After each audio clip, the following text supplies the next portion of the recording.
Yeah. I'm really, really curious to find out, with the challenges that we're currently facing, nobody's particularly happy, but we're all kind of marching through as best as we can. What are you stoked about in this new era? Quite a bit. It's interesting because in the disability community, we're seeing this as a massive opportunity. And the reason for that is many of us have been isolated at home for a long time, years, in fact, regardless. And suddenly, organisations, companies, governments are asking their workers to work from the environments that we're familiar with. So many people are able to work comfortably for the very first time. This is fantastic. The other thing that is happening is a lot of people are starting to see that being at home is possible. It's a way that people can work, but they're also getting just a bit of an understanding about what it's like to be cut off from people, to have to operate in this virtual environment. And it's giving them a perspective which I think is really valuable and which they're not going to lose. It doesn't matter what happens, they're going to take this forward with them into the next number of decades. And so we're in a position where greater understanding is being grown, but also that extra element, which I think is so critical right now, of understanding that we can do things differently. We can work differently. We can work from wherever we are. I read a fantastic article in The Guardian the other day from one of our top corporate board members, not a disabled person. And this woman was talking about the fact that she used to spend half her life on planes, going up and down the country, going to various board meetings of the boards that she's on, doing her leadership coaching that she does. She has now moved to the north coast of New South Wales, lovely spot, and she hasn't left home for months, and she's thrilled. She lives on prawns and doesn't have to go anywhere. And I'm thinking, great.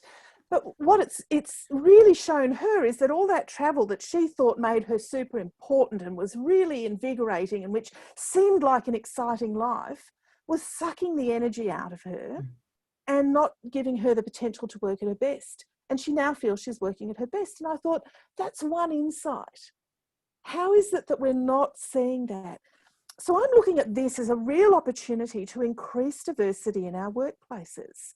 If people can work from wherever they are, then we're not constrained by those people who are physically capable of coming to an office for 8 hours a day, 5 days a week, with travel on either end. We can actually be using all sorts of people in all sorts of locations to be working as they work. And more workplaces seem to be recognising this. And I think it's a real turning point for us to be moving into a space where diversity, particularly in our leadership, which of course is my space, diversity in leadership is going to become more possible. People can be on boards, they can be in executive teams because they can do it from wherever they are. We've got a better world ahead of us. We've got a better world happening right now if we look at it that way. Very nicely said. Thank you very much. And I love the way you're very poetic, actually, in the way that you've described that, because a lot of people, I don't know, they kind of have a harsh reality, but you see it in, there's great generosity about what you're saying, and it's really very, very lovely. So thank you for that. Oh, thanks. So one thing we're also doing is rediscovering community. And particularly in lockdown communities, at the moment in Australia, of course, Melbourne is undergoing quite a severe lockdown. There has been this reaching out, this understanding that we need to be nicer to people. There's an awful lot of unpleasantness going on, sure, but there's also this recognition that we have to be human. That's got to be a good thing too. I completely agree. It's lovely to hear you say that. So that's fantastic. So in terms of, you know, because what you're saying is great, and I haven't heard the level of kindness that you're actually speaking about in all of the podcasts that I've been talking about or had featured so far. So this is great. I love it. I love the whole essence of kindness. And I hope to hear more of it, quite frankly. But if I can ask you, what do you think is necessary for individuals and organizations to be able to evolve? Because so many people want to get back to 2019, for better or for worse, because I think they felt stable. They were able to enjoy their 3 vacations a year or whatever it was. The sense of freedom that they had, everybody's lost that sense of freedom now. What do you think people need to learn to help them make this transition? I've seen a lot of discomfort, people outside their comfort zones. And of course, in Canberra, we have the seat of government. It's like Washington, you know, it's where the government happens. And the public sector was one of the last employers to send its workforce home. There was this terrible loss of control that was going on that was really disturbing to people. And in leadership development, there's this whole zone where we talk about letting go. In vertical leadership development, which is what we use at the Disability Leadership Institute, there's a recognition that to move into more developed ways of thinking, we need to be less caught up in our own space, the what's in it for me, and more aware of what others are experiencing. And I've seen a lot of discomfort. The people who seem most threatened by the current circumstances are the people who need to control what's happening around them. And it's been particularly acute, I've observed, in team leaders, in managers who suddenly can't see the people that they're managing all the time. So they've lost control. They're not watching people all the time. It's been quite disturbing to see some people and companies, and only yesterday I saw a question go past in one of my feeds about surveillance software and what are people using. And I thought, what? What? If we trust people, then of course they enjoy their work more. There's less micromanaging. And I think in some ways this has confronted people about the way they operate. It's in some ways forced them into a greater self-awareness. That's hard. It's difficult. Suddenness of it is very difficult. But in the longer term, is that perhaps for the good? Is that going to change the way people look? There is no snapping back, which is something political leaders have been fond of talking about, you know, going back, getting back to normal. In the disability community, there is no normal. We don't do normal in disability. It's just not how we work. So there's no snapping back. We don't want to do that. Going back to those suspicious workplaces where you needed to be controlled, you're not getting the best out of your people by doing that. So why do we want to do that? Of course we don't. We want to progress. We want to learn from this. It's going to be uncomfortable for some people. Hey, maybe that's a good thing. Good leadership is about getting in touch with your discomfort and learning to roll with it. Yeah. I hear you, and it is very uncomfortable. It's causing a lot of heartbreak for a lot of people. I've seen CEOs completely like just give up their roles, and because it's been a very hard year for everyone, and I think it's very hard to make that transition. Are those people the right leaders for now? It's hard for them to take it all on. I think there's a lot of burnout right now as well. I think So that's a really very good tough. point. We know there's going to be a lot of trauma. You know, there already is. People are feeling isolated. There's much greater focus on mental health services, which is a good thing. That's a really excellent thing. But there's so many people who are so affected by this, you know, the people who've been working on the front line, but also the people who've been affected because they know people who've been lost. And in some ways it is the turning point. It's that point in the century where we start to look forward rather than looking back. And it happens about now in most centuries.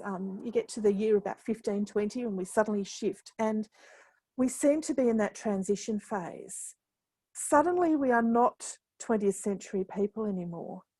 We're going to be 21st century people after this, or somewhere in the middle of it. And that's hard. There will be people that fall by the wayside. I'm not saying that in an offhand way. I think that's incredibly difficult. And the people who are struggling deserve all the kindness and inclusion. We need to think about how we continue to work where every member of our community is brought forward with us, rather than thinking that there are those who can hack it and those who can't.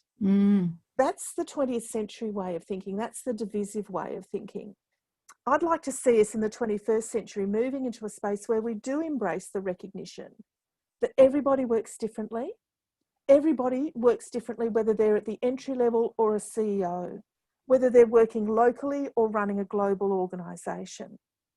And we all work differently, and that's part of the richness of diversity that we want. It is the change that will give us a much greater capacity to innovate. And it's the change that will embrace what's coming. We know in disability, where we're much more likely to operate differently and embrace that we're also far more innovative. Great article in Harvard Business. One of my favourite shares is about how disabled people are 10% more innovative in the workplace. I thought, yes. Great. Tell me more about that. Well, because that seems to be an unknown fact, or it's something that is just, underneath all the other facts. So tell us more about that. That's fascinating data point. No, we're talking about people who fundamentally spend all day assessing their personal risk. What can I do? What I can't do? What's dangerous here? But also spend the majority of their time working around the current environment. So this environment doesn't work for me. How do I make this work for me? What do I do to make this fit? How is this going to be right? And so everybody's getting used to Zoom. In the space that I'm in, we've been using it for 4 or 5 years quite effectively. It's not a frightening thing to be doing video conferences. For some people, it's actually their better option. They work better when they're not in the same room as people. They feel more able to express themselves. So we all work differently. And embracing that, understanding that, recognising that we all work differently, that we need to have all the fixes, all the accessibility bits and pieces, because they work for everybody. So, the auto captions that you get on some platforms, not Zoom yet, we're working on it, the way that we do things around making sure that there are visual cues, instead of doing this over the phone, which is what we used to do, suddenly a whole bunch of people, because we can see each other, we can work more effectively. It's a fantastic thing. And I even read a great article the other day, which I shared on my LinkedIn, around the fact that disabled people invented touch screens. I mean, great. it works for me. I had no idea. And, that's something we've all embraced. It's something that makes all of our lives easier. That's just technology. If we start applying that to how we work, the way we come together in groups, the way we talk, the expectations we have of each other, and the way we start visioning, the way we start looking at solutions, we are all going to benefit from this.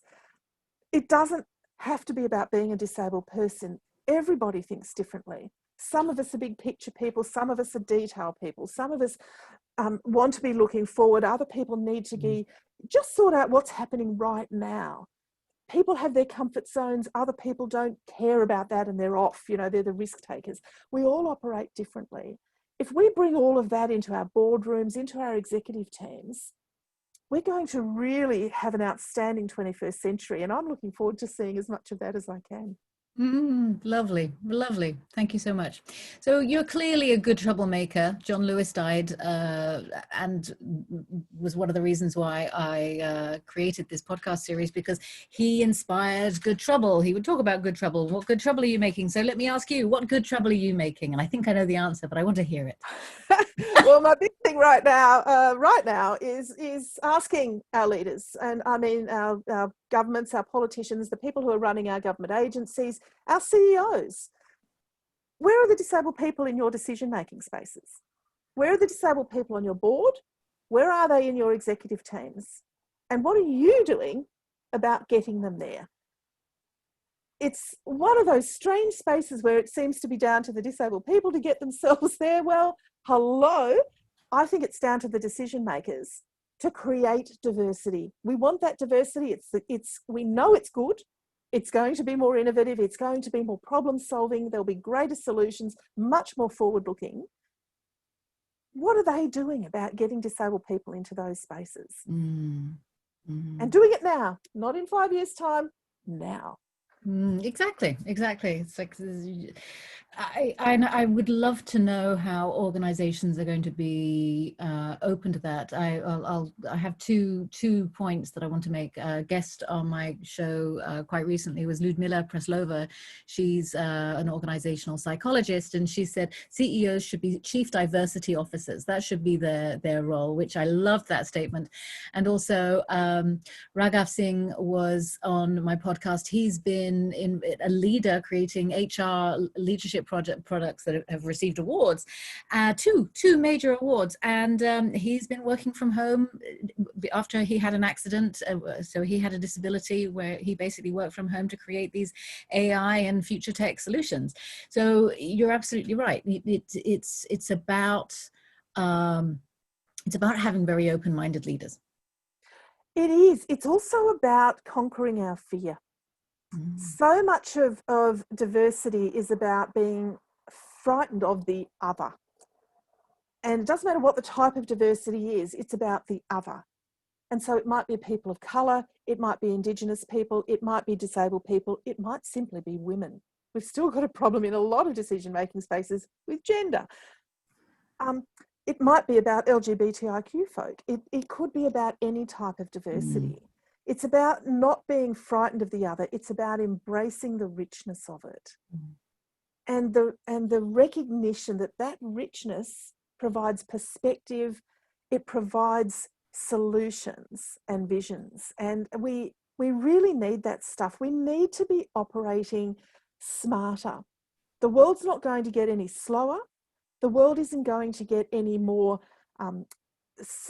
resolved. There's big problems out there. There's huge things, which some people call wicked problems, climate change, poverty, hunger, traveling into space, all of those things. We need as much diversity in our decision-making spaces as we can possibly get. And it isn't just one type of diversity. It's about recognising that the richness of our communities needs to be in those spaces, because that's going to take us into the future. We don't want the 20th century taking over the 20th century. We need to move forward. Well said. Thank you. So why is it emotionally intelligent to do this? Including everybody is also about addressing division. And at the moment, our world seems to have appalling divisiveness. There's people who seem to foment divisiveness and division. And it causes pain. It causes disruption. It also causes serious harm. If we want to move away from that, in my opinion, we need to be thinking how we can look at everyone's opinion, value each perspective, recognise why we're confronted by things, and that grows our self-awareness. It also grows our comfort zone, that sense of otherness that we find so discomforting. And it also addresses the richness that we're not taking advantage of now. So it is emotionally intelligent because it's creating value, and valuing every single person on our planet is going to mean a lot of difference around priorities, where the money gets spent, what governments choose to do and what they don't engage in. In my opinion, a nice utopian vision, it's a way to get rid of wars and famine, but hey, maybe not in the next decade. But ultimately, it takes us into that big future where we're all part of a global community. And so emotionally intelligent communities are communities where value, understanding, recognition of diversity and embracing of that diversity are just part of how we operate. I love what you're saying. It's so right. I had tears in my eyes just hearing what you're talking about. It is definitely utopian. It would be fantastic if we all evolved our ability to think in diverse communities, but due to our biases or mindsets, it's very, very hard for people to be able to do that. So we've got a long way to go. But I love that utopian vision. It's you said it in such a poetic, dreamy, not dreamy in a negative way, but in a way that I want it. I want it so much. And come on down, Carolyn. Come on down. Maybe not literally. Feel free to stay in Canada, but yes, join the party. I am just. I would never want to go back to my life before I was part of the disability community, and I would never want to go back to my life before working in the non-government sector, where every person is so different, and the richness of that has created a life for me that I would never have dreamed of, but I would never want to give up now. It's a beautiful thing. That is beautiful. So my final question is, what one step can our viewers take to evolve into our new world, into the 21st century? Get in touch with your discomfort zone and ask why. Poke around at it. Don't go away from it. Move towards it. Understand what's making you uncomfortable. Follow some people on Twitter that you'd never otherwise listen to, and understand why they're making you uncomfortable. Read a couple of things that are from perspectives that you would not normally embrace. And I'm not talking about bigotry and unpleasantness, we don't have to embrace that. But understanding, why is it that what these people are saying is not sitting well with me? Is that it's usually about me? It's something in my gut that's telling me I'm not comfortable here. Embrace that. Get in touch with that discomfort zone. Grow your self-awareness, and see where it takes you. Wonderful. Wise words. Understand your discomfort, explore it, try and research the particular subject matter. That's really the beginning of it all, that curiosity. Very good. Curiosity is the answer. Absolutely. Very good. It's been an absolute pleasure having you on this podcast. Thank you so much for your time, Christine. Oh, thanks for having me, Carolyn. I've absolutely loved chatting with you today. Take care. Bye.